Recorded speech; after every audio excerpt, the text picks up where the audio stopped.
This government meeting is brought to you by Eastworks and our local cable subscribers.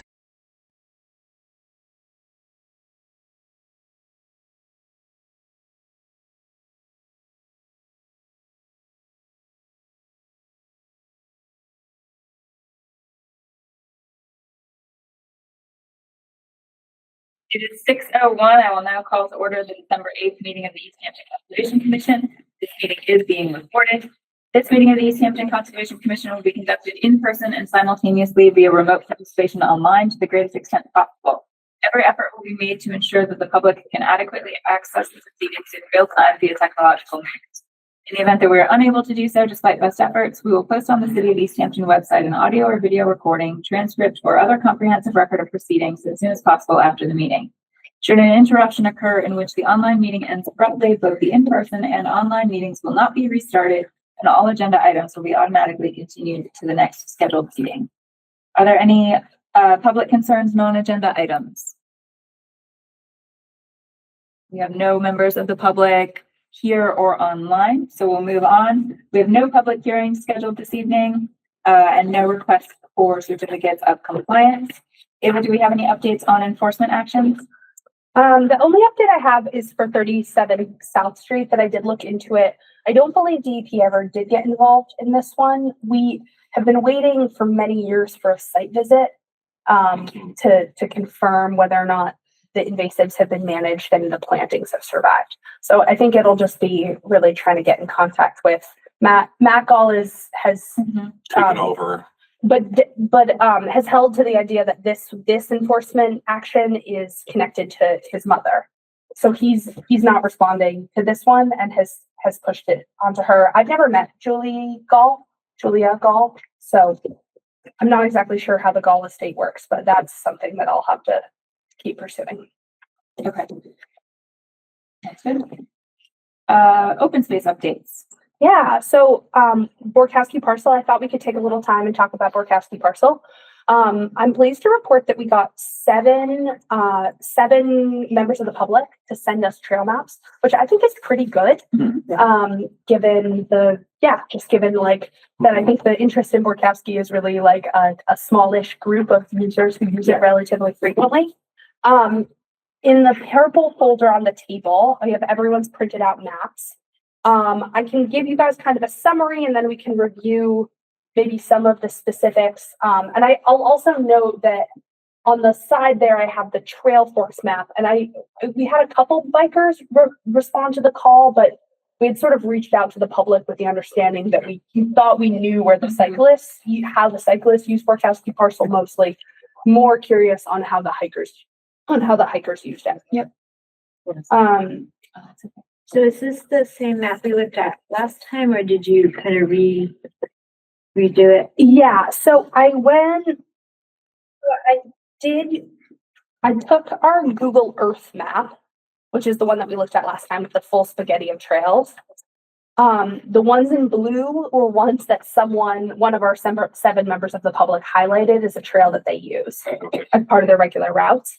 And then the ones in red were not used.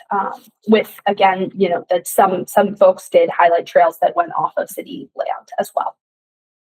So I guess a couple takeaways for me from this. There were a couple surprises. A lot of this I knew that people used regularly. This one that kind of hugs the perimeter, I very much knew that people used. Typically people like cut through this. You see my map, yeah. I can't remember. This maybe should be blue as well. This trail on the side here, several people highlighted as ones that they use as like an inner loop that they'll like do rounds of that, or that hikers will use it. And then this trail right here that snakes around was highlighted by a couple different hikers as a nice path, so as like a medium loop. And I went out with one hiker requested, one of the options that I gave the public was to meet me out there, and I would walk their loop with them. And she, as well as several other members of the public, showed me essentially a loop that starts at Bernie and you kind of hug this way, and then you come around here, cut across, over, do this little loop and down. So that's interesting. I wasn't sure that this trail in particular was a well-used one. This here is the like 2-lane or like the wider woods road, which I knew a lot of cyclists use, but that hikers stayed south of it or west of it, below it from the slope. So yeah, and then we got kind of a potpourri of public comment, given that we were sort of opening it up to ideas. Several members mentioned a desire for the DCR Grant Trail to be reopened, which is the trail that cuts over here. I have it in blue. So just a brief, so this is the trail that Terminus is somewhere around here, close to the water department. And this trail was previously, a decade ago, a well-used trail, well documented, was hit hard by the microburst. And recently, someone went through with the chainsaw and reopened that trail back up.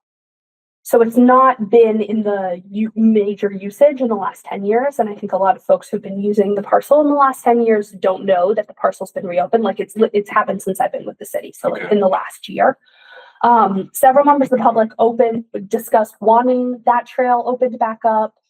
People cited its like the fact that it's less steep, that it makes it a better walking trail. It also is perhaps a more acceptable riding trail for less advanced mountain bikers. The concern with that trail, and one person highlighted it on their map, who is a gentleman who lives right over here. So he accesses the property from his own land and then cuts onto this trail. The concern with this trail is that so long timers recall this trail and recall being able to access the trail from the water department. Okay. My understanding is that the water department very explicitly does not want and believes that the state does not want public access through their gated off water treatment facility close to the Hendrick Street wells. And I think there has been, my understanding from them is that there has been a shift at the state level around public access close to water treatment facilities, particularly ones that aren't otherwise fenced or protected in other ways. That might have been a bit of a different culture, a different set of regulations 10 years ago when this trail was last really fully open. So that's It's a nice trail though. I've been on that trail. It's a nice trail. And there's an interesting question of like, is there a way that we could have this trail, but have it stop with enough distance from the water department, like have it be an out and back trail that stops with enough distance from the water department that wouldn't be a concern. There is also a relatively major bridge out here that requires like a solid amount of scavenge, like scrambling up and down. Or could you connect it up with that red trail that goes right up by the log cabin? Yes. And do a loop there, something like that. Yeah, totally. Yeah. Yep. Scott Smith and I bushwhacked that at one point. We did scramble up this. That is totally a possibility of a trail that this is all city land through here. So that's an option. This trail is again an old trail, but it's not regularly used. So I'm curious what you guys think. I'm happy to sort of discuss this with you. Like, we're trying to create. I believe our hope is to offer natural heritage a cleaned version of this trail system in order to have authorization to move forward with building a new trail.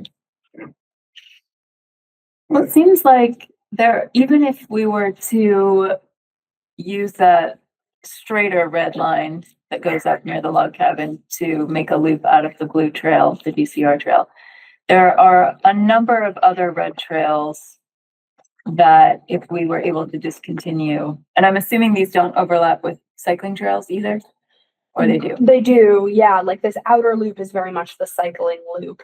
But the red ones. Oh, yeah. No. Yeah, Okay. these are not. So it seems like there's still a lot of length of trails there that we could say we're discontinuing that probably totals more than the trail we're looking to add, which I think meets our primary goal. Yes, right. Okay.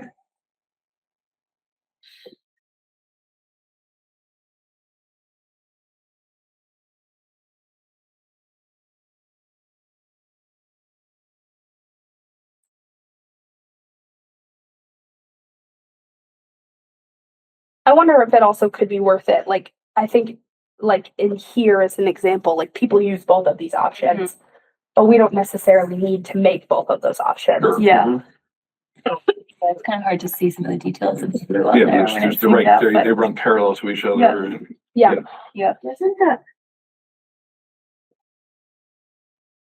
Going off memory here, just like I know when you come in from Bernie Ave, there's a point you could scramble up a hill, or if you go to the right and around it, you don't have to go up that scramble. Is the red one the avoiding the scramble? Yeah, this one, and honestly, this one maybe should be blue as well.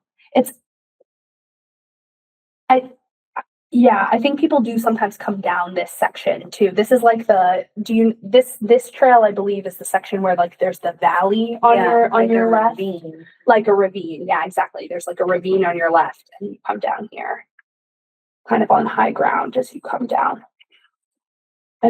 I think that this section maybe should be blue as well. I was doing this manually, going off of people's trails.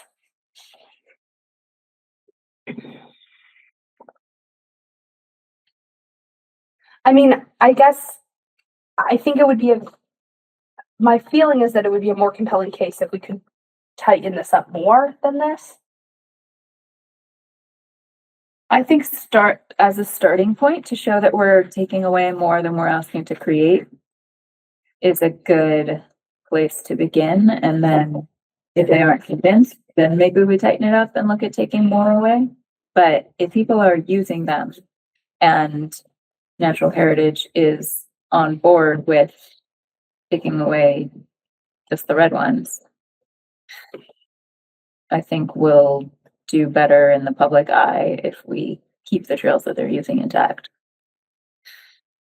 And that also leaves us with additional bargaining chips with natural heritage to add and say, okay, well, we can get rid of this one too. Right. Okay. Do we know if the red ones overlap with the endangered species that was identified at all? We don't have any known habitat locations on the site of any of the endangered species on the parcel. It's just that whole area. It's a broad area, right? Yeah. It's a broad area, yeah. And there was a habitat assessment done, though the habitat assessment from Oxbow was really done mostly on this section, like here over. And they didn't identify, because Jeff's trail was really about reopening and reestablishing this. Yeah, and they didn't find any particular habitat features. Okay. Yeah, that's probably a good starting point. Okay. Yep.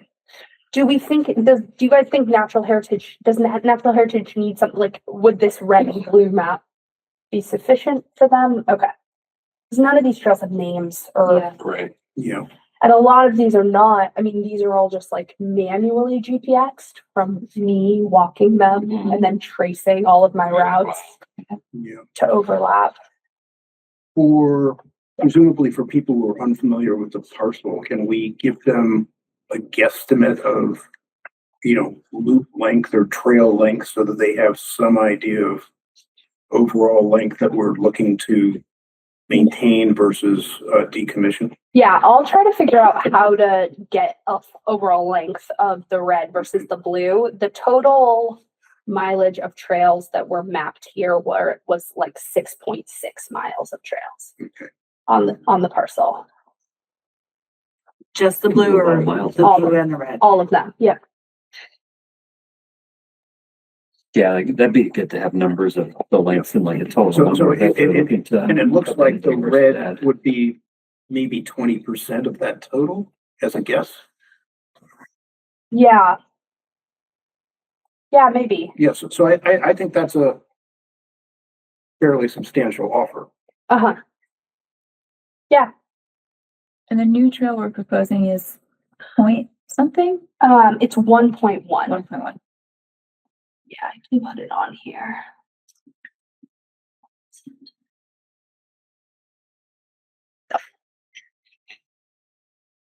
Which I do think.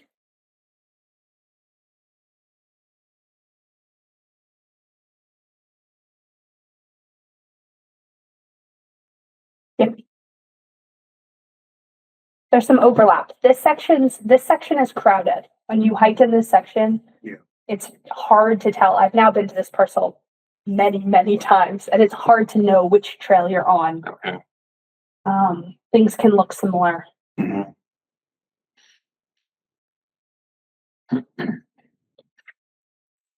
Is there?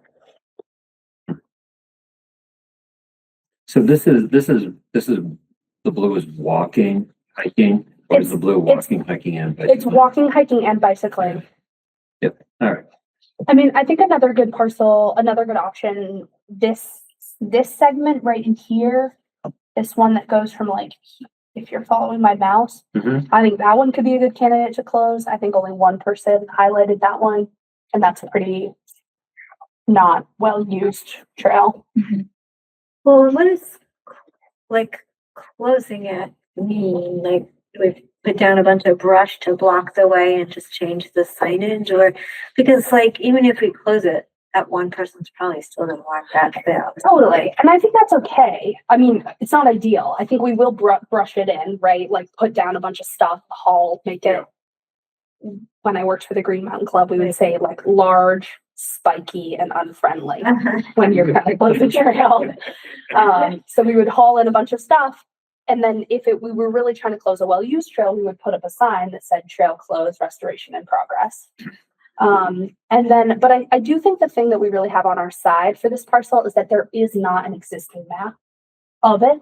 So if we put out a map of it, we already have an advantage because any new user is going to reference our map, particularly if there's a kiosk, if the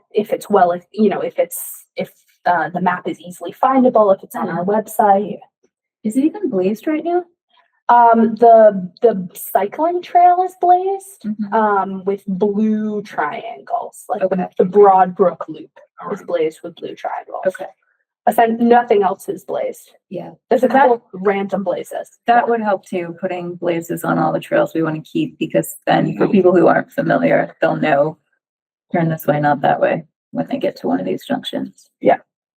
I guess what I was kind of getting at is that if it's only 6 or 7 people that are using one of the trails, or less that were using one of the trails we're closing, we probably wouldn't upset too many people by decommissioning them, because they could still go around in a big pile if they choose. We can't stop them from where they walk the woods, right? So It's true. it's gonna give them a ticket or something. Yeah, it's true. Yeah, and it's hard to know if the people we talk to, the people who responded are like representative. It's really hard to know if their trail usage is representative. I will say, like anecdotally, the woman Laura Durr, who I did this loop with on Sunday, she was someone who, like, some of the things she told me that she really liked about the parcel were that there were so many different trails, so much to explore. You could kind of end up in a lot of different places. But I told her a little bit about where we're at and what the city's thinking about trying to improve habitat core, trying to consolidate usage because of rare species on the parcel. And she really, I felt like, particularly in an interpersonal interaction, really like started to understand and had an open reaction to it. Thanks. So I think particularly, as best as we can educate, which I think sometimes it's like brush-ins are great, but I do think particularly given that this parcel has such a history of the microburst, people are used to things that used to be trails being inaccessible. A couple trail closed, restoration in progress signs might really go a long way to tell the public, like, we're doing this intentionally. Yeah.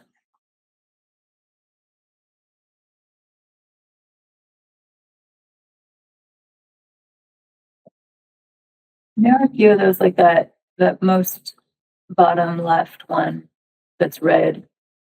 This one down here. Yep.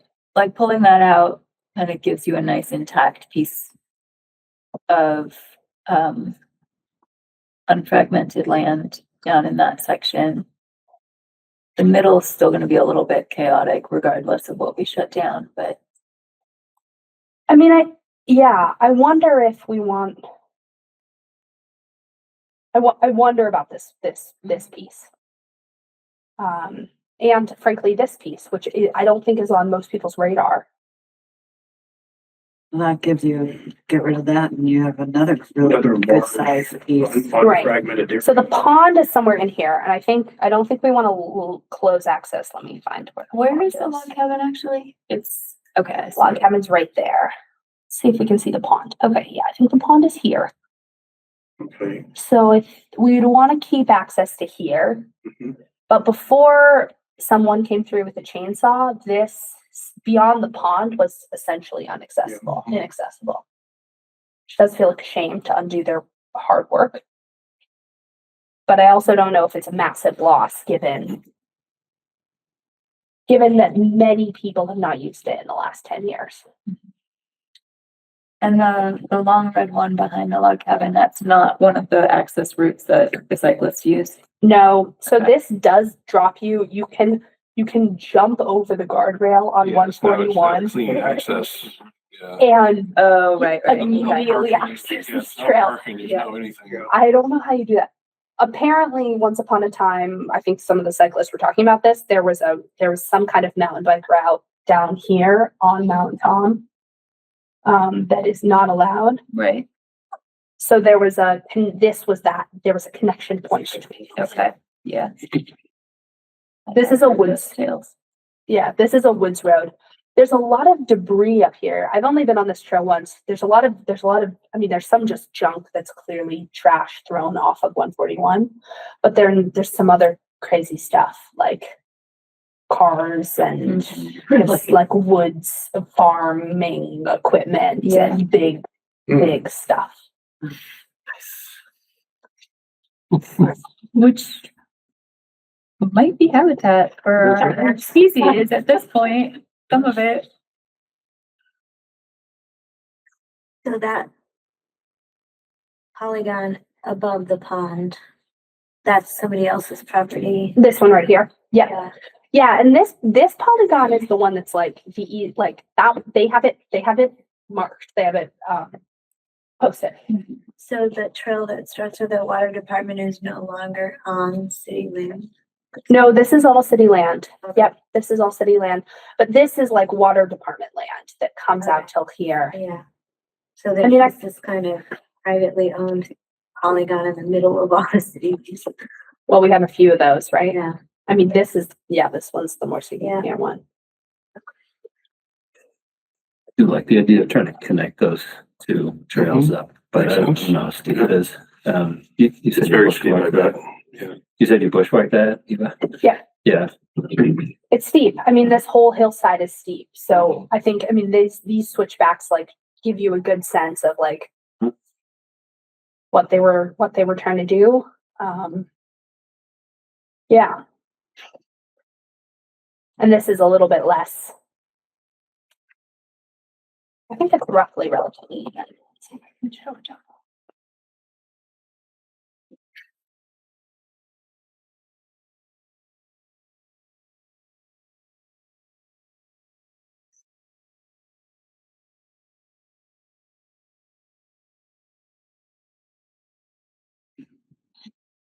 That could be a good reason why it's not really connected now, you know? Yeah, it could be really steep right in that section. Yeah, or not an interesting place to go to. Yeah, well, I sort of walked it with Scott before they proposed this trail over here. Mhm. I walked it with him to be like, should this be the connection Mhm. point? And I'm not exactly sure why they ended up picking over here. That many switchbacks, I think, to climbing elevation or, trying to make it a Right, smoother ride. right.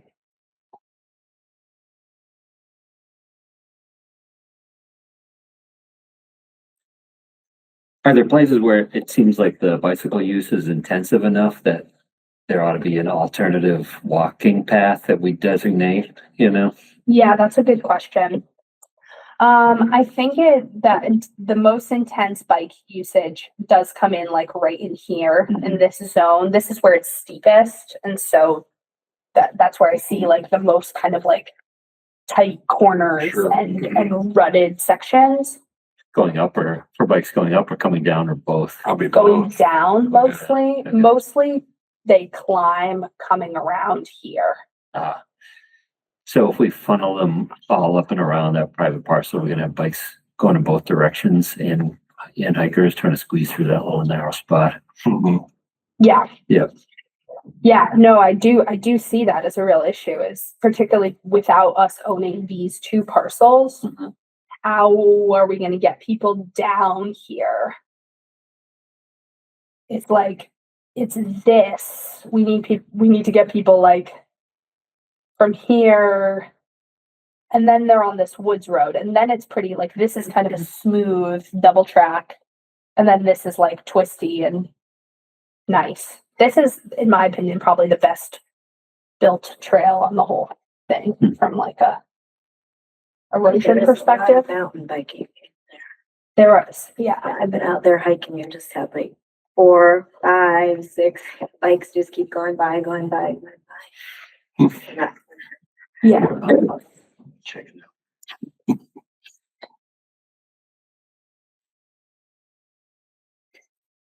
I mean, I could come back to Niemba and say, what about a trail over it? Like I could re-propose that.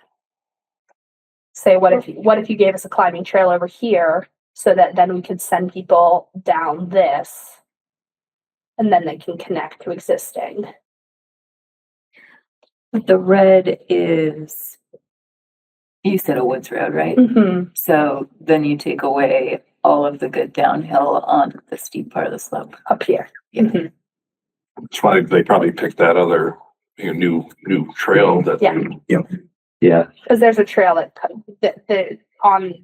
there's a trail that connects these two up yeah. on private land. I wasn't thinking of that as an alternative. I was thinking of it as an additional, like, or if maybe hikers like it over there better and it relieves. They're not walking on a Yeah, mountain bike trail. yeah. I mean, that's an interesting thought, Dan. Like, what if we said to Natural Heritage, we're gonna X out this whole section of trail. We don't have to deal with the stream crossing over here, which is like really needs a bridge and also like a cleanup. And we say that we're gonna keep it to the pond here, and then we're gonna make a hiking trail that eventually, in a future phase of the project, that cuts over here. Mhm. And then we'll swing through. So do we know if the individual who took the initiative to reopen that trail is one of our respondents? I don't know. No one has identified themselves as having done that. It's probably good. I mean, I'm not gonna come down, like, No, but I guess I'm just asking the rhetorical question in terms of avoiding antagonizing somebody who's already invested a fair amount of sweat equity in this. right. Mhm. Mhm.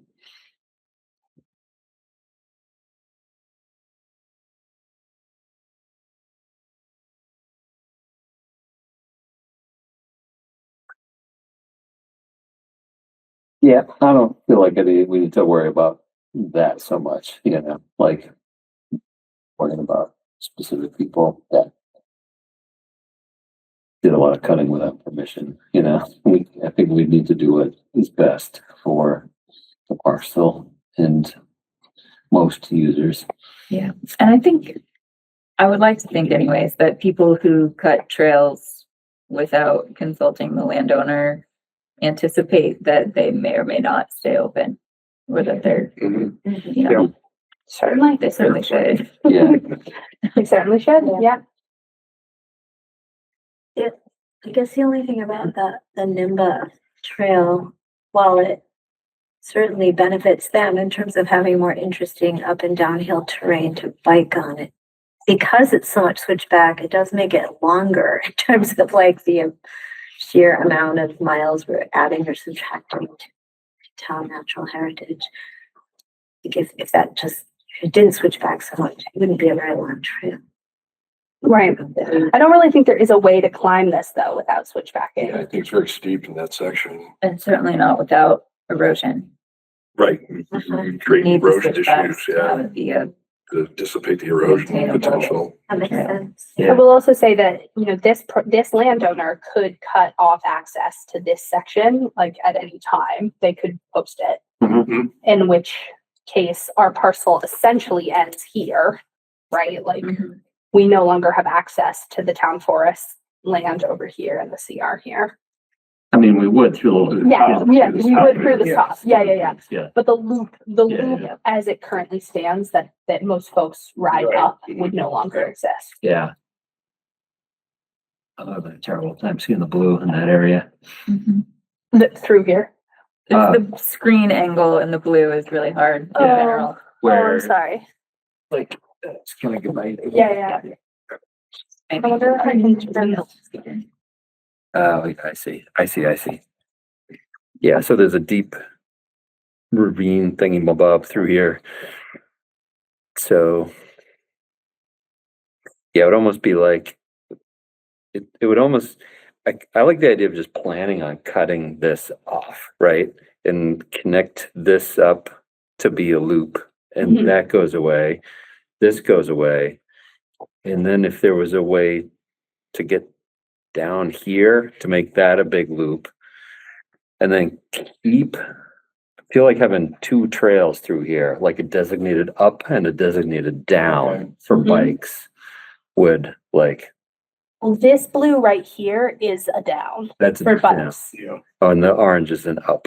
Yes, see, the I orange is see. what they're trying to do up. I see. And Okay. if we wanted, I mean, again, in a future world, I think probably connecting these on our property Yeah. would be the world, what we would want to get to.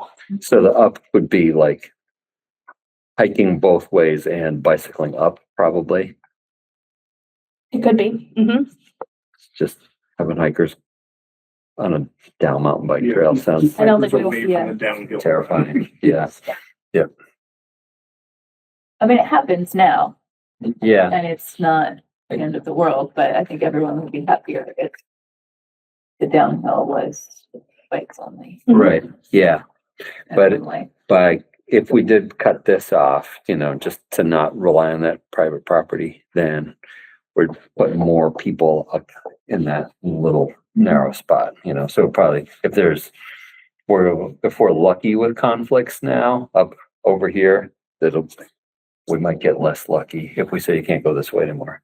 Would we want to tell Natural Heritage that if this trail was built afterwards, we would close this section over here? I certainly wouldn't start there. Okay. Because that parcel is also still, we don't know its future, right? Nobody has said, we will never sell this to you. Yeah. So I don't think we should foreclose that opportunity. I think this one is much more of a done deal. I don't think we're Yeah. getting on this parcel. And that's okay, because there's nothing really over there anyways. Right. Yeah. This parcel is now owned by Mr. Demarinus. Right. I'd love a connection through there.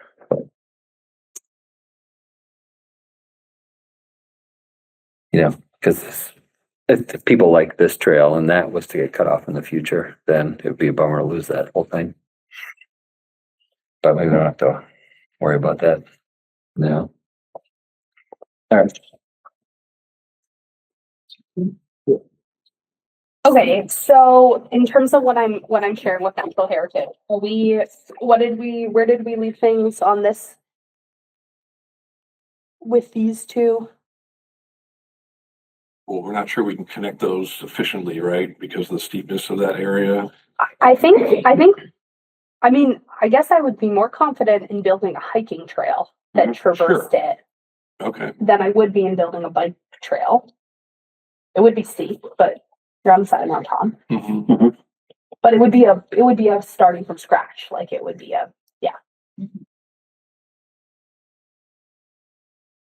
Did you say that's steep or did you say that was flat? Or do this is, I mean, steep I up think that's a here. really steep area. Here, let me see if I can get you a. Let's do it.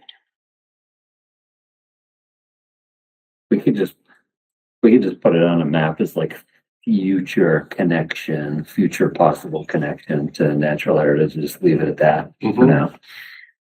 And cut the trails and say we're gonna close the trail past. Yeah. The the pond? Or do we think we want to be more conservative with what we want to close? I think it kind of, then you kind of get rid of that whole problem of the water department being leery about what we're doing there anyway, so. Make a new access point to the pond, that solves some problems. What if we were to cut off the blue trail at the bridge and say, we're not gonna rebuild that? That keeps us away from the water department land, but also then have a potential future connection somewhere on the remaining segment of the blue up to the red. Okay, that sounds good. Yep. I can plot that point where that bridge is. And that also, that may have some significant habitat appeal from just getting us completely off from that side of the ravine. Yeah. Right? Which Yeah. I imagine people aren't gonna cross, and our species of concern may also not really be crossing there. So that may be a good natural barrier to just say, we'll let wildlife have that entire, whatever direction that is, side. Yep, that whole north North side, side, yeah. yep.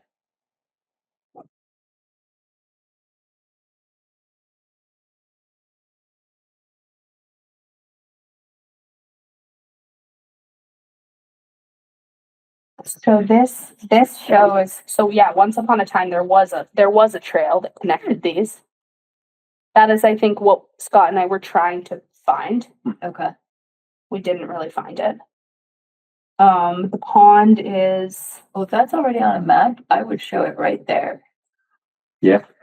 And call it like a trail that's was closed down by the microburst that we want to reopen, and don't describe it as a new trail. okay, If it already existed at one point. okay. What are the different like line types mean on that? Yeah, these are the woods roads. The doubles are the woods roads. Is that what you're? that mean a woods road? They're like double track. They're wide or Logging roads. logging roads or logging roads. On the trail that, yeah, this zigzaggy one that doesn't exist on your map, is that dashed and then other ones are not dashed, or? No, they're all dashed. Okay, I get it. It's like the line type changes to me from here, but I can't tell. And you can get a sense of the topo. Okay, so you would add the zig zag trail as a potential trail. Reopen. Do we want to say anything? We don't want to say that trail will be used by hikers.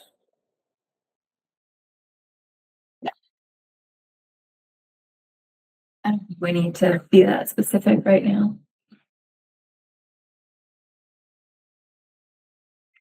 We're gonna unveil this to the interested public before we go to natural heritage with it.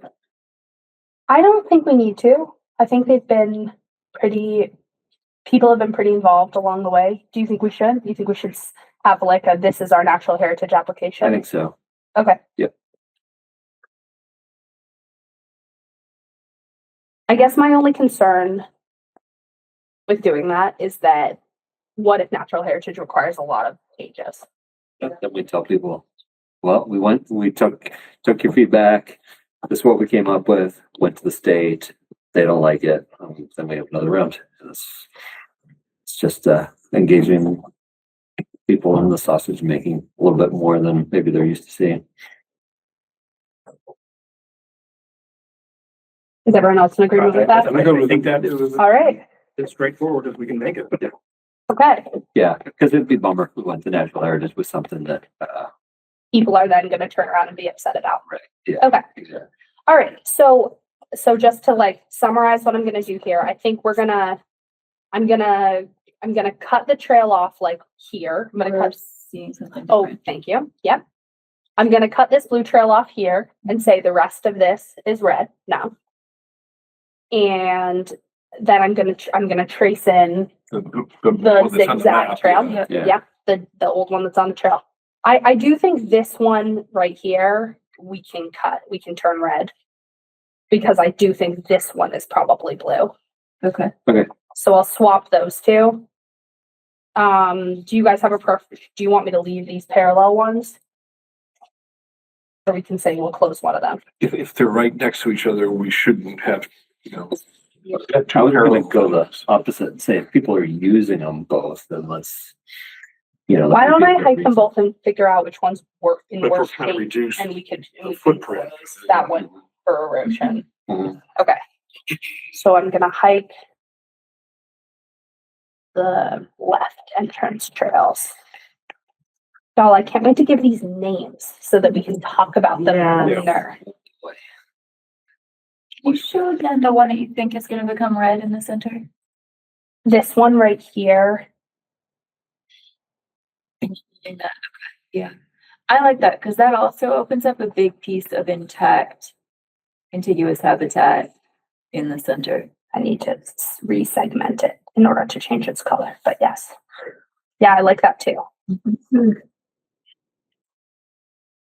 So that section.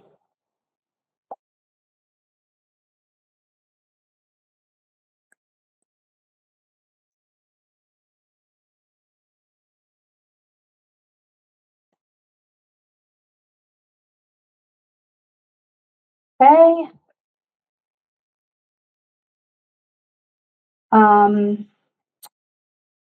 And maybe I'll even do something for the actual natural heritage application, like call this orange trail like phase 1 of Borkowski Trail redesign. Call the reopening of this trail like phase 2, something like that, just to split it up.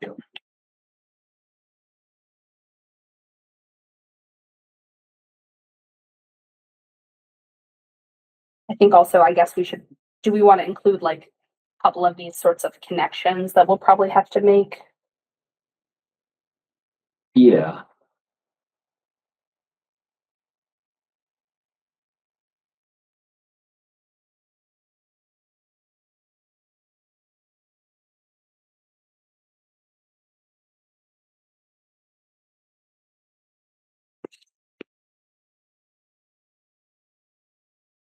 And then in the natural heritage application, I'll highlight a couple areas that we're creating as new, as bigger chunks of habitat, or should we let them identify those? I just haven't not yet done one of these applications, so I'm not sure how they like to. Say that again. Like, I'm wondering if I should, sort of say like, look, like now this whole section is an undisturbed habitat block. This section. I think that works to our advantage, and I think unless I'm misunderstanding your discussions with people, it's low risk from the bird side. Never hurts to toot your own horn. Okay.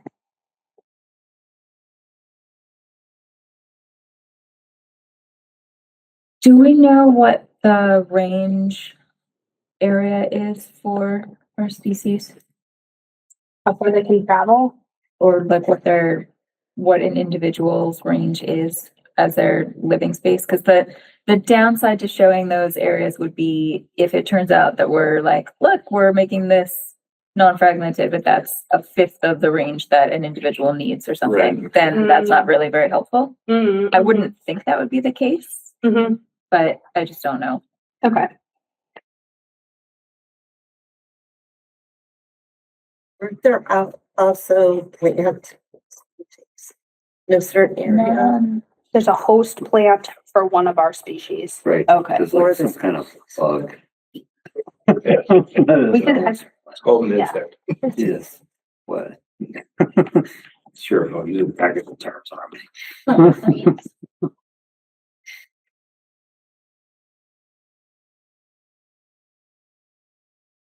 Okay.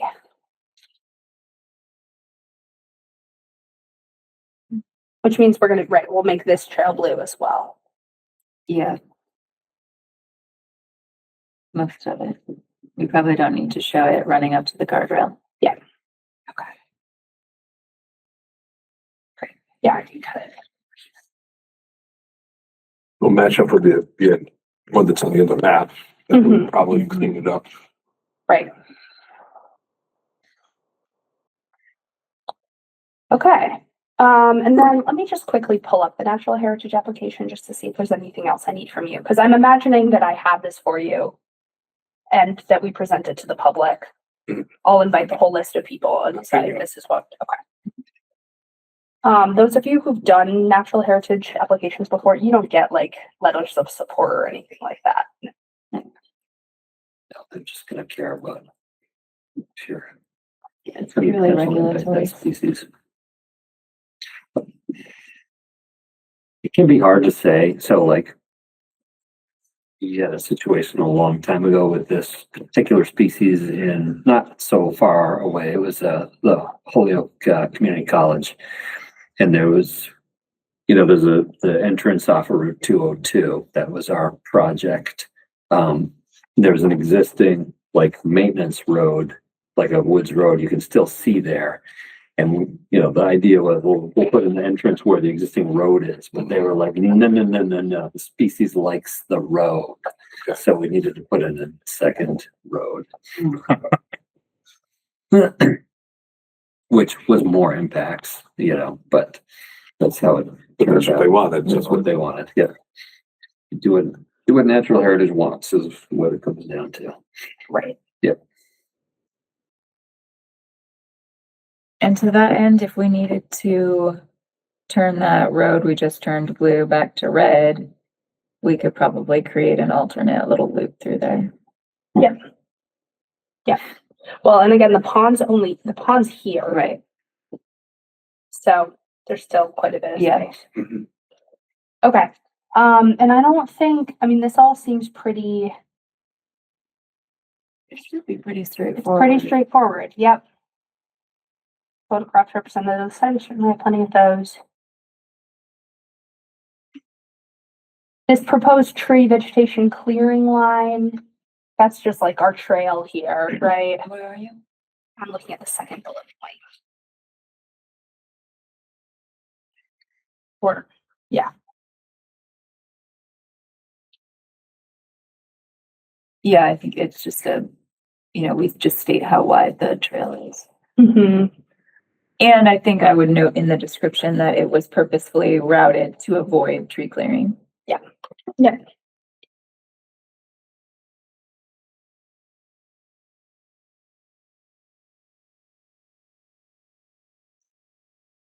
Great.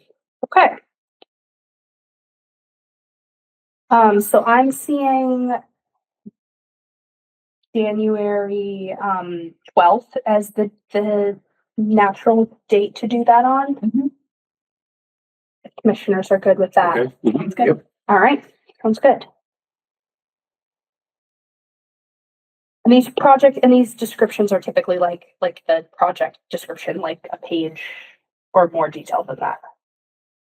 It totally depends on the project, but a page I don't think or it needs less to would be be, a super lot of detail. yeah, Yeah, a page or less will be plenty for this. Okay, fabulous. Great. they are not swayed by adjectives, and if they need more information, They're gonna tell they you. will ask. Totally, yeah, Yes. totally. And I think, right, we'll just want to really keep reiterating to the public that like we do expect there will be some back and forth with them. Yeah. Yep. Great, awesome. Cool. All right. Yay. Excellent. Thank you. Moving on to compliance updates. Active projects. I really don't have much for you all. Yay. We're okay with that. A lot of projects aren't moving. It's winter. You guys probably have driven by 35 Pleasant has structures up. Mhm. They're moving, Yeah. but it's not relevant, nothing relevant to us. Their stormwater reporting keeps coming in. All's looking fine there. 385 Main, I'll show real quick.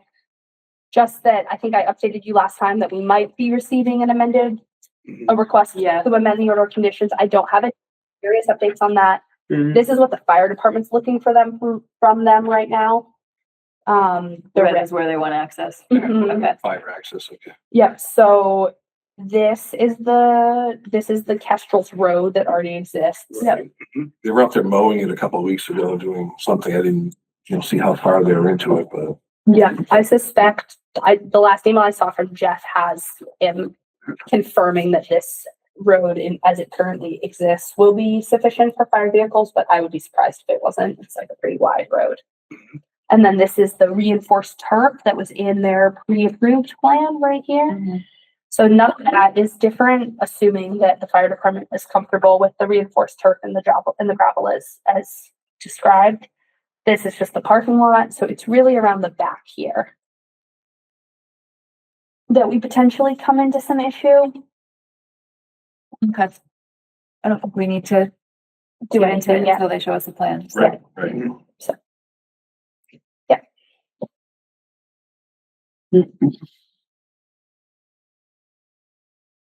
That's all I have. General business, meeting minutes for 11:10 and 11:24. Have folks had a chance to review? Yes, Any comments, discussion? No. Anyone care to make a motion to accept the minutes? I move that we accept the minutes of November 10th and November 24th. Second. All those in favor? Aye. So moved. Thank you. Thank you. Thank you for your edits, Commissioner Carr, Commissioner August. Wetlands ordinance, Ava, did you receive comments from everyone? I received comments, I believe, from everyone who wanted to submit comments. Okay. And I think the next step is an ordinance meeting, an ordinance working group to discuss Okay. a couple pieces from. I think ideally with Dan present. So that still stays under a quorum of commissioners. And I believe that I have not received, I didn't receive any filings today, which is our filing deadline for the next meeting, which is in 2 weeks, which means that I feel comfortable canceling the next meeting, which is on December 22nd, I believe. Mhm. Oh. And I the thought we reason already done that, sorry.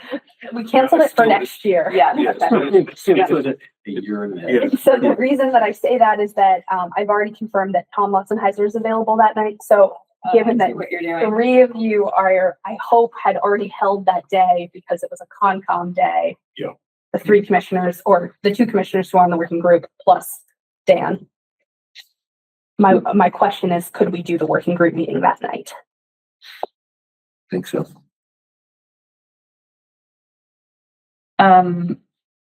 Probably. I don't know my travel plan yet, but I can probably make that work. Okay. All right. Great.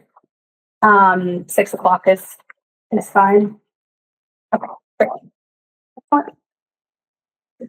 So we'll schedule that as such, but I have everyone's edits in and we just want to have a discussion about a couple things that were brought up by other commissioners. So us five get the night off. You get the night off. Yeah. Yay, party. Updates on the Grove on Street forest cutting amendment? Yep. I was out there today with Sean Libby and Jack Edwards, the commercial forester, and this is the final plan, close to the final plan. There's like a couple things that Sean is going to clean up before he approves it, but we now, as of today, feel comfortable with how it's flagged in the field. So just a couple of things to visualize on this. If you see this black line here that coils around, this is all a wetland that they're not going to harvest in. So previously they were going to harvest in there. We figured out that all of this was wetland. Basically the situation of this parcel is that there's a lot of little wetlands in bigger, like wetland indentations within broader wetland networks. Mhm. So they're not going to harvest in this area. This area back here that you see the skid road going through is also wetland. And this they're doing as a wetland harvest. So 50% of the basal area. Yeah, and then there's just like some funky things like this skid road stops here, dead ends right before the Cernak outlot. And then this skid road stops here. So there's not a crossing. We confirmed that was well flagged in the field. Thank you for keeping up to date on it. Yeah. Mhm. Community preservation plan priority project list. Yeah. So I guess I'm curious to touch base with all of you and hear where you all got to and your thoughts on it. The list, as we discussed last time, the 5 projects that I wrote down were this Borkowski Trail redesign, a signage slash wayfinding project. And I think that one will be nice because I do think we could fold in like maps, kiosks. We could like really be like, this is all one project. The Echodale Trail, art trail, edible trail possibilities for that parcel. A demonstration wetland trail system, maybe at Pomeroy Meadows, if Tuscomic would be interested in partnering with us on that, or if we can think of a different parcel that would be a good candidate for that. And then of course acquisitions. And I guess I made a note here about, do we want to discuss priority regions, like, or do we want to identify them for the Community Preservation Act Committee in this? Doesn't the open space plan already prioritize them? It does. Yep. And there was a lot of thought and effort that went into creating that plan. Right. So I would be hesitant to, on the fly, try to do better than that committee did. Totally. So we can just reference those. That's really like the Manhan River corridor, the Mount Tom corridor, Barnes Aquifer, and then the Park Hill agricultural / conservation. That almost looks like region. The other thought we had started talking about last week was the idea of requesting a conservation fund. Where are folks thinking with on projects and on? Well, you said you got some negative feedback from the CPA committee when you presented that a little bit, or? I haven't presented it to them yet. Okay, I thought you kind of brought it up a little bit in. I'm anticipating some pushback. Okay, all right. Just because of other things that the CPA committee has said. Sure. Okay. Things they've emphasized about wanting to be able to be nimble and respond to projects. But we still have a big undesignated fund that we can work with to, do things. If we set aside something for open space, we could still have plenty of funds to work with. So right, could still fund other open it's a space small- projects out of undesignated. So we can talk about that in a meeting. Yeah. And if their interest is being nimble and responding to projects, I mean, that is Yeah, the yeah. whole point of this Just have Yes. cash ready to set go. aside. Yeah. Yes, it totally is. So it doesn't have to go through, a CPA, then a finance committee, and it still has to go through, something, but not, 3 months. Am I remembering that you were gonna maybe reach out to some of the towns that did have a conservation fund to ask them how that was working for them? I did, yeah. I have a call out to Sarah LaValley, which I thought Northampton was interesting. They have actually done this several times, but they haven't done it annually. It seems like it's sort of been if there wasn't a ton of CPA projects, then that we're filling the budget roster for a particular year, the allocations, then the city would be like, hey, remember, you can donate to this fund, and then, or you can set aside funds for this fund, and then we'll be good there. There wasn't, and some other towns I saw did that as well. I haven't gotten to speak with anyone. I did find I was looking at a town like Harvard, which is a different, that's a town of 9,000 people in central Mass. Though their CPA allocations are similar to ours. They get a similar amount of money from their property taxes and the set asides. And they really use this pretty regularly. There's a conservation fund. And they seem to be just looking at some of their breakdowns of how they've spent CPA dollars. I think they have a relatively compelling case of they've just spent a lot of their CPA dollars on open space. Seemingly through this mechanism of putting funds in the conservation fund and then buying properties. So the conservation fund would just be for acquisitions? It's up to us. I mean, we could ask for it to do other capital improvement projects on conservation properties. Like an invasive species. Like invasive Just species work. classify it under open space, and then we can push it around the way we want. Is that I mean, that's an option possible? for sure. Yeah. If there's hesitancy on the part of the CPA, I would vote for having it be specific to acquisitions so that any other projects that don't have that time sensitivity go through the normal process. Because that makes sense, because acquisitions are what has the Right. time, and invasive species removal, you've got a few months to work through that.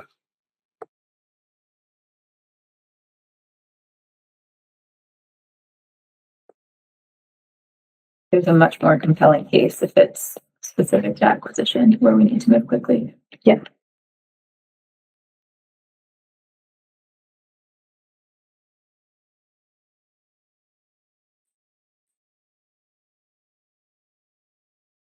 Does it seem like, would this commission do you guys strongly feel in support of it?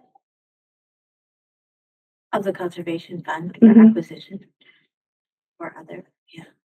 I think we should push towards it and see how it plays out. Try to get more experience from what other communities have done Okay. and try to push towards that. Because even if we allocate the money, it still can go back in, if it's not used, back into something that's an emergency that needs to happen for something else, right? What do you mean, Jay? Well, if we allocate the money for open space, with CPA. with CPA, and we don't use it for 5 years, we're in a process now of, if people aren't using their money, we're taking it back and putting it back into the fund, right? So I think the point of this would be to allow it to grow over time so that if a expensive parcel came up. right, no, We'd be okay, able to. I agree with that. But I don't think it's like once the money is allocated, it's stuck there forever. I mean, if something had to happen where it had to be taken back into the system, it could be done that way.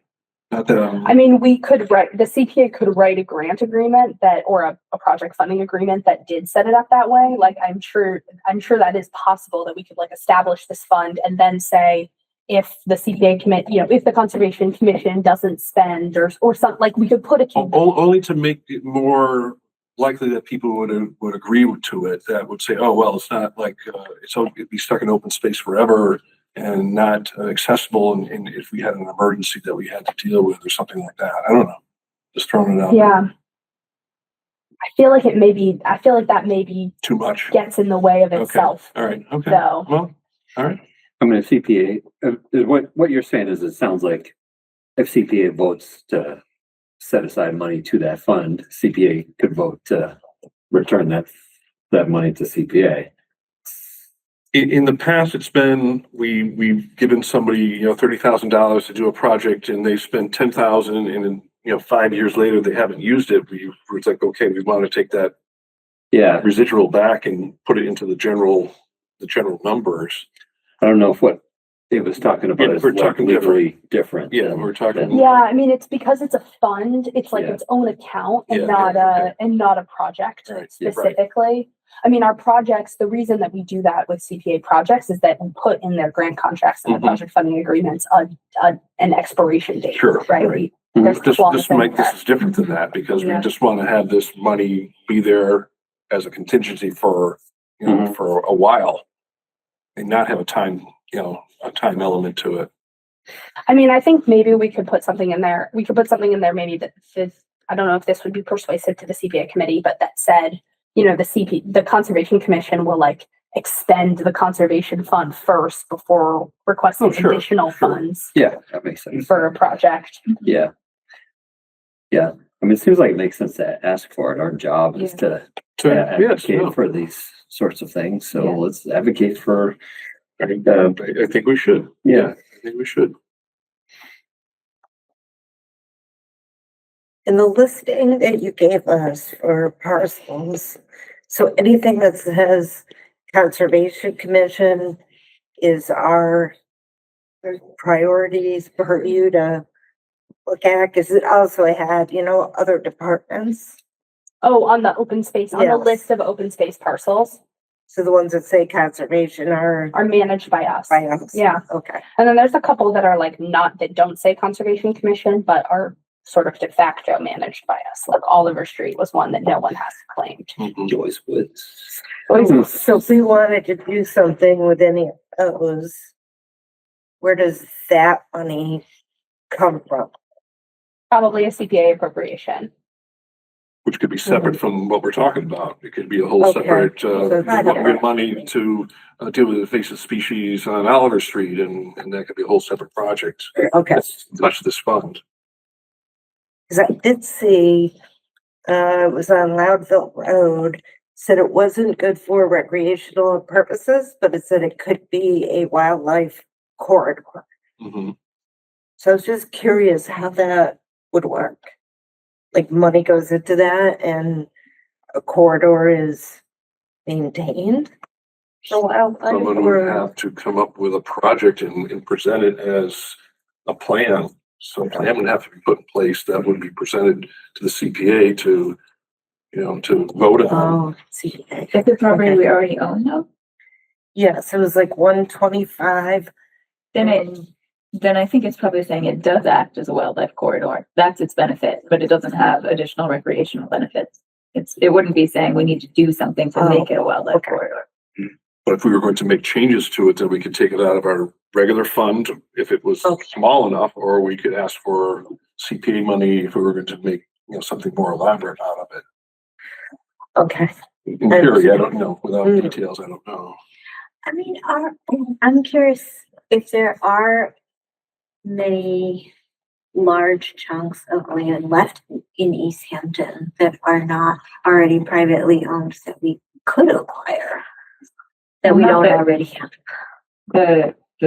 It's not that they aren't privately owned, it's that a private owner might be interested Decide in to sell selling. them. Yeah. That's how. And our then we acquisition can is. compete with other private buyers. Depends on the Right. property owner, right? I mean, some owners are interested in working for a conservation deal. We can pay only, except in cases where land is coming out of chapter Yeah. 61 or A or B. We can only offer the appraised value of the land. Okay. When So land we comes would out of probably chapter, we get can ask. Competed by, Yes, you can. Yeah, if someone wants to build a development, then you're going to get crushed. right. Yeah, I mean, some of the parcels I think that we're interested in acquiring don't actually have a ton of development potential. Right. And we would like them for conservation purposes, not necessarily just to prevent them from being developed, Mhm. maybe to prevent a corner of them from being developed, but to, be able to manage them and plan for them in a more longer term future. Are you Um, thinking of specific areas? I mean, I think a lot of the parcels along the side of Mount Tom fit that category. Like up Reservation Road or?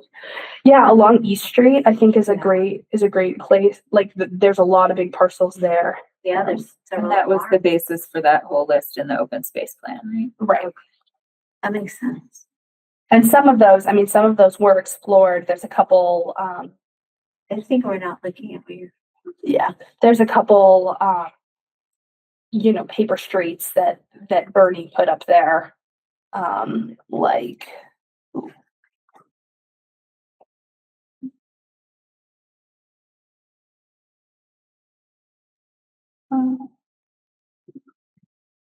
But yes, there are definitely lots of parcels that have been identified in that plan Okay. as potential acquisitions. This one has been for sale on Loudville Road for a while, but it's gotta be just mostly river flood. It's 15 acres of swamp. Yeah, It's- exactly. no, that's It's pretty much already protected. I think it's protected by default. I haven't really looked at I it. know, too much every time I detail. drive by that, I'm like, who would ever buy that? Yeah, it's a weird situation of there's a couple, it's like, it's this parcel right Yeah. here. yeah. Yeah. But then it comes with, there's some shared There's ownership, some upland to it, but Yeah, there's- not a lot. right? There's some shared ownership though for potential Oh, I see. frontage units. Well, is that a parcel we might want to buy? Because it's wetlands? If it's undevelopable though, no one can develop it's it. So protected us by- paying for it doesn't really. It's just protected by default, I guess, but we'll see. I don't know. I mean, I think it depends, right? I think there are two different logics there. Like there is an idea of like, we could potentially do more Yep. to manage the riparian area, take care for it, Yeah, but also it's not. there's the one right across the way that's. That's farm. I think we might be getting away from our current. Yeah. So maybe we could go back to the list. Yeah. Well, now that I've seen all those parcels, I vote down conservation. I feel behind it. I think it is strategic. So would the conservation fund be one of our projects that we would put on here? I think that it probably an would item? be. And we're aiming for 5, right? Sure, we can aim for 5. Oh, I thought that was our directive. No. No, Okay. no, any number. And me wants estimates as best as we can, To go with them. Yeah. Okay. which is always really hard. Yeah. Estimates of cost. Mhm. So I think the now top 3 are all really good. The conservation fund for all the reasons we've been discussing, Right. and Borkowski and the signage and wayfinding because we have good momentum on them right now. Mhm. And those would be good things to continue pushing forward. Echo Deal, I think also makes sense because even though we've been largely stalled on it, it has been a priority. It does have a lot of effort behind it. So I think it makes sense to. And it's a great property. prioritize that. It's a great Yeah, property. It's a great property. so I like this list. Sure, I'm good with it. Any thoughts on, I think that the acquisition, I'm tempted to just, Jay and I could maybe bring it up at the next Sure. CPA meeting and then take a tenor and then we Mhm. could Come come up back with, and say, okay, and then we could come up with an they amount all that went we're gonna ask crazy. and- for. Yeah, Yeah. all went crazy. Is my thought. Good point. I think my initial thought was maybe we ask for half of the set aside, which is for the open space and recreation set Mhm. aside, which is probably gonna be 50, it's probably gonna be 110,000 is what each of the set asides will be. So half of that would be 55, but we could ask for more. I think that seems fair and, isn't gonna grow super quickly, but over Right. time, that'll turn into some real money to buy property. Okay. And even if we had the money available, the property that came available on the mountain, the time cycle was so short, I'm not sure anything could have Yeah. saved that one. Yeah. But we could use that as an example of a potential way of, shortening a cycle for some person who's trying to sell property that we could, get it down to like 6 weeks instead of 6 hours.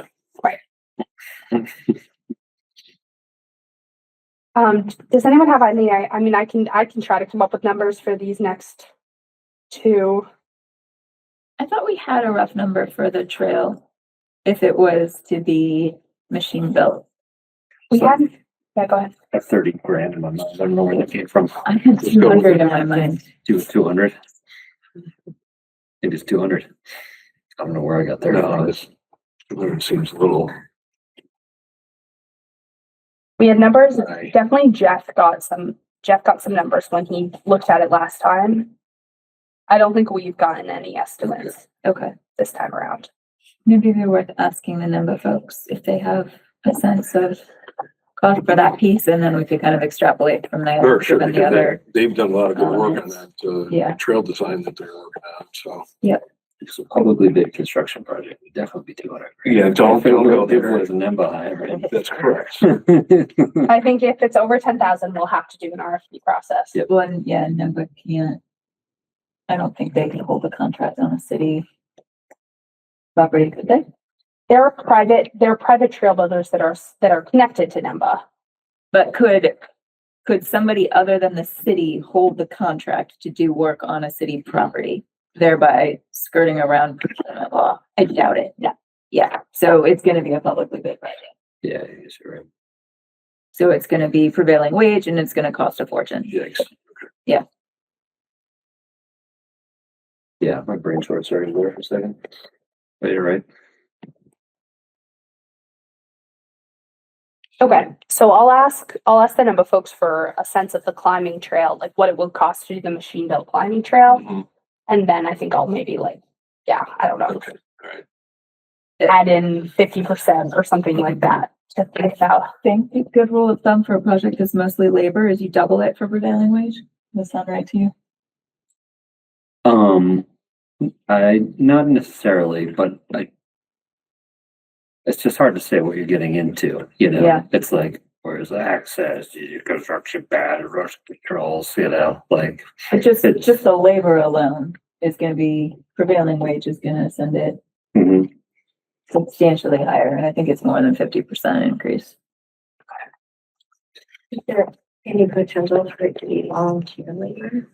No, if it's gonna be a machine built. Russell mows, yeah, you have a nice little bobcat sitting in your backyard. Okay, and then maybe the signage of the wayfinding project. I feel like that one, given that we're about to spend like 1,600 or 1,400, I think it was on one sign, maybe we say that's gonna be $15,000. Couple signs, couple kiosks, couple trail maps. Is this supposed to be just for 2026, or No. is this? Future, next 5 years. Well, then I think I would do it by however many we think we can tackle. How many, I mean, how many do we have total, and how many do we think we can tackle in 5 years? I'm not sure we have a set number on that, because I think we'd have to decide which of our conservation areas we're really like, Yeah, are like our priority conservation areas that we want people to know about and access. it seems like it's more than a couple though. I would think. Yeah, 6 or more. yeah. Yeah, Maybe. so I'll leave little parcels on. I think these 25K, these can really be Yeah. rough numbers. Yep. And then I think, right, that one could be larger if we end up partnering with Parks and Rec Mhm. and doing theirs at the same time. I think that could be really cool. I just like if to actually get a good trail map of Nonotuck through this. Mhm. It's not really your purview, but I Yeah, just think it could be a good city collaboration moment. Mhm. Okay. Great. Okay. I think we have what we need here. I'll report back on how the loading of the conservation fund. Jay and I will rep it well. sounds great. Great. Okay. And then I just have a couple more updates for you, just some general business updates. We have an Eversource, Wetlands Protection Act exempt activity. Where specifically? I'll show you. It's kind of on the edges of town. Along the Oxbow here Mhm. and on the far southern edge. Okay. Weird. What are they doing? Vegetation maintenance. But they're exempt, so it's just the information. Yeah. So is this Yep. like along a power line right of way? Yeah. Yep. We get these, I mean, gosh, we've had 10 of these Yeah. since I've joined Sure. since I've started working with you all. We get them often, but I figure it's better for you all to know than not to know in case Mhm. in case somebody talks to you about them too. Yeah. Great. Um,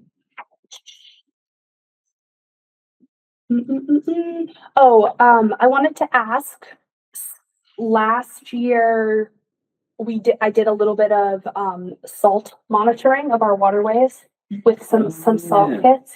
And Commissioner Butcher had the great idea that next year we should do it more systematically. And so my thought was to take it at several points along the Manhan this year, to pick like 4 points along the Manhan. One to go all the way up to the headwaters of the Manhan, assuming that would be like right where it comes out of Sure. the reservoir in Southampton. Another thought I had to do was I was thinking this Route 10. Oh, you can't see that.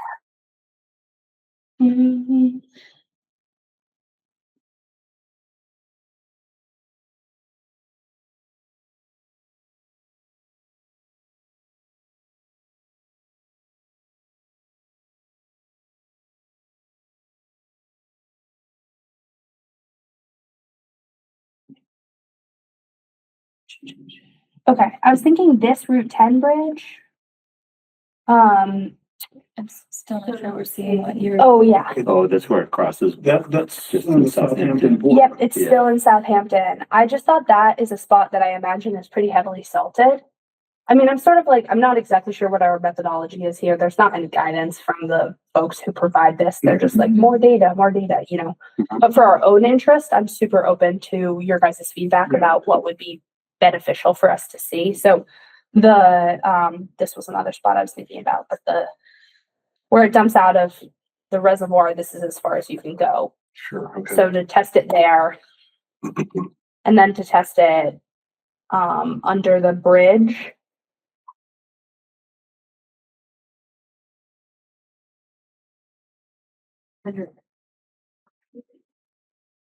Do we have Southampton's buy-in for this? We don't know yet. I haven't reached out to them. I mean, you know, I can get down to the river there without a lot of trouble. I think if we're gonna be talking about Southampton data, we need to Ask them. make sure Okay. it's okay with. Great. Yeah, it's a free country. It's a chapter 91 water, right? I can reach out to Southampton about We'll testing. bill you out. This is the South Branch. Yep, is this it? is the South Branch. Yeah. Think of the South Branch as maybe having more. I don't know. I mean, we could test both. I think it makes sense to pick 4 spots. What about I mean- past, Route 10 where Manhan goes under right where the rotary before West Street, between West Street and the rotary? Yep, I was thinking about that, or like right by the fish ladder there. Yeah. Yeah, That's a good easy access point. Yeah. That's- I had that highlighted as one of the spots. Cause they're right, at that point, it's gone under Glendale and it's gone under Route 10 again. How about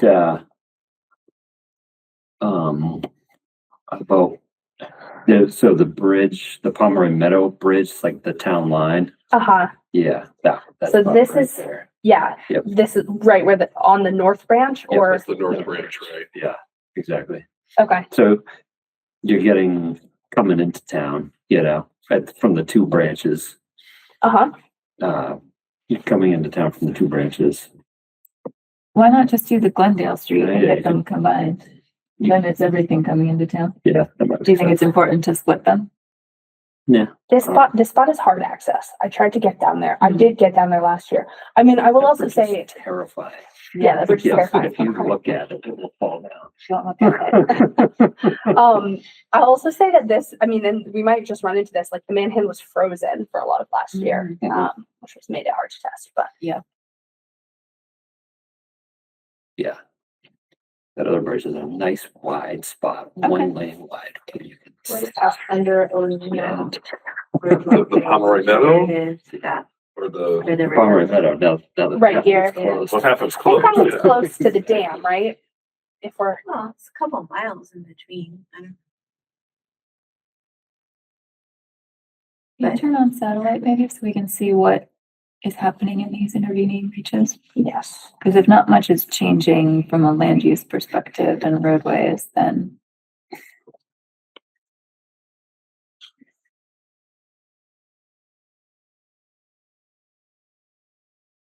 I don't know where all the drainage comes from, or goes like on that stretch of Route 10 by Jay's house.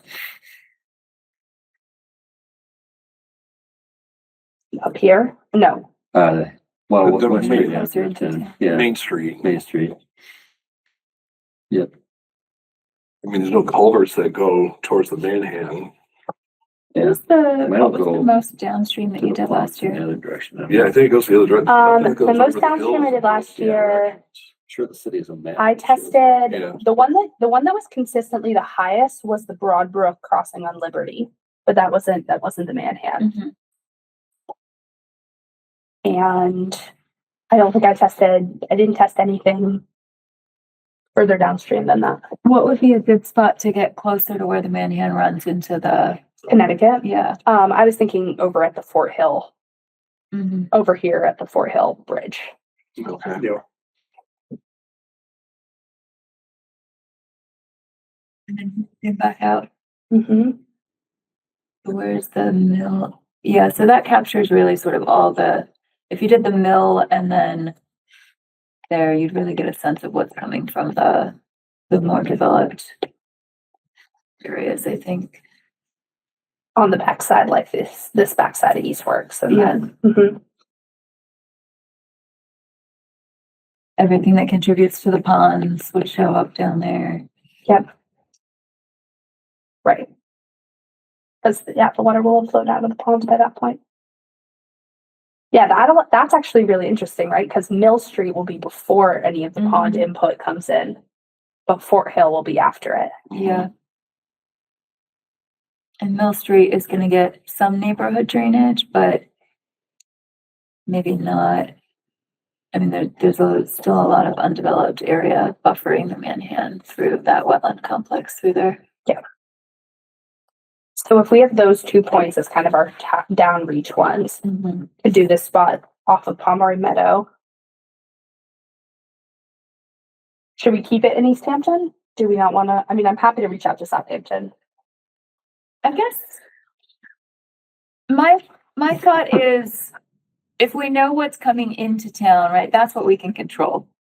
True. So maybe that's a good place to start. And if it's coming, if it's coming into town mostly clean already, then what's happening further upstream doesn't really matter. Okay. Yeah, I see that logic. That makes sense to me. So that would be, so test the North Branch, because the North Branch almost, I mean, we could test the North Branch much higher, because the North Branch actually comes through town for a while before that, right? If we're looking at, because this is all still Easthampton, it'd be like around here, around Drury. So what if we did the North Branch? What's the North Branch getting from Southampton? North Branch doesn't come from Southampton, it comes from Westhampton.